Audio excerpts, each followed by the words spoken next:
Reading books is one of the most overlooked and underrated activities of our present time, and I'm guilty of this myself. It's one of those things that I took for granted early in my life, and I'm now trying to make a daily habit. It's so important, in fact, that I'd recommend everyone to try and pick up and finish at least one book per year. And here's why.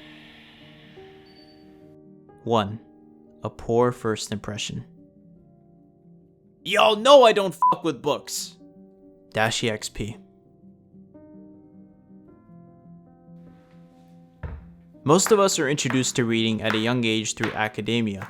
Primary and secondary school attempt to push this habit onto us, but unfortunately do so in the most asinine way possible. Why should I give a shit about reading this random book in this 15-minute reading block when I could daydream about anything better? The greatest flaw is that they teach us the what, but fail to show us the why. Another major flaw in this system is that we're primed to read for all the wrong reasons. We're taught to study Old English texts that make no sense, and that the purpose of reading is to comprehend and decipher. The most common example we all recognize is Shakespeare. He would be turning in his grave at the realization that his works are being used for education rather than entertainment. Because of this poor first impression, I developed a hatred for reading, and believed that it was a waste of time. Eventually, I would turn a new leaf. At high school graduation, I was gifted Walter Isaacson's The Innovators, and it would be 7 years later until I'd finally pick it up and realize what a fool I had been. 2. Information diet. In a world deluged by irrelevant information, clarity is power. Yuval Noah Harari.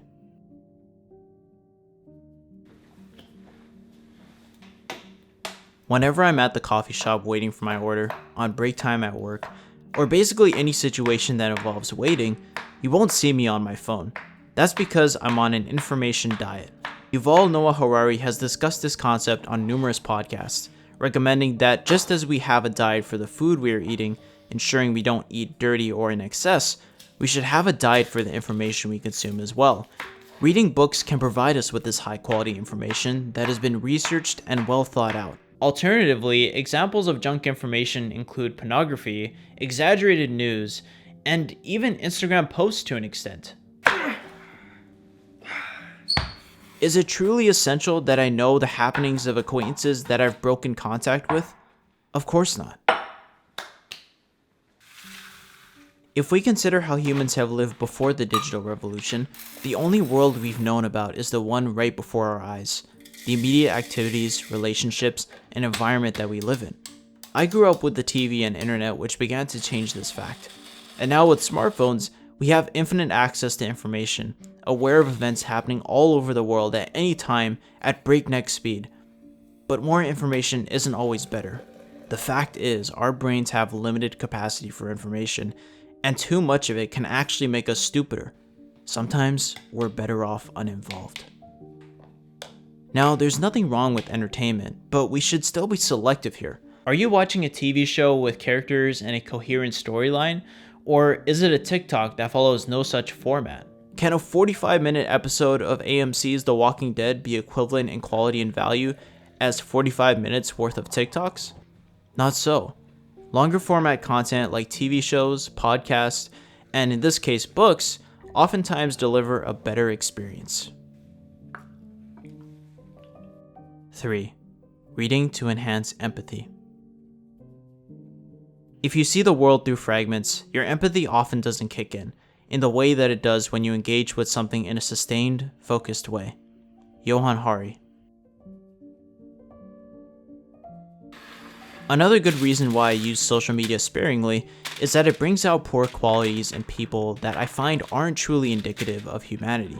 Platforms like Instagram amplify narcissism significantly, and I find that it makes us less empathetic people. Alternatively, when I pick up a book to read, I'm making a pre-commitment to the author.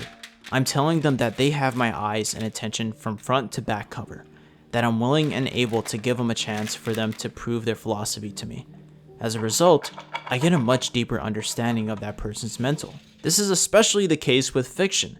When we invest time into the life and lore of these fictional characters, we practice empathizing with them, and in both a figurative and literal way, we become better at reading their emotions. As Johan Hari mentions in Stolen Focus, the world is complex. And to reflect that honestly, you usually need to focus on one thing for a significant amount of time. You can't understand someone deeply within 15 seconds on TikTok or 280 characters on Twitter. You have to dig deep, invest the hours, and give that person the time of day.